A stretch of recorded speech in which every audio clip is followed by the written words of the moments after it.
Vatikani kingitus oli jeesuiitide paigutamine kuningate ja kuningannade kambritesse ja pihtitooli kasutamine luureteenistusena.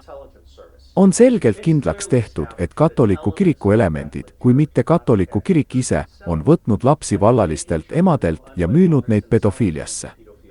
Olgu. Mul on väga kahju seda öelda, kuid sa pead reaalsusega silmitsi seisma. Reaalsus jääb peale. Meil oli just Iiri katoliku organisatsioon, kus surnuaiast leiti 800 lapse keha. Neid lapsi hukkab katoliku kirik, sest nad on ebamugavad lapsed. See on tõeline häbitegu. On olemas kindel segment, kes usub täielikult, et laste vere joomine hoiab neid kaua noorena. Ja nad kasutavad neid rituaale ka teatud sorti vabamüürlusena. Ma mõtlen, et on olemas vabamüürluse tase üle vabamüürluse, mis on tõeliselt hirmutav. Olgu.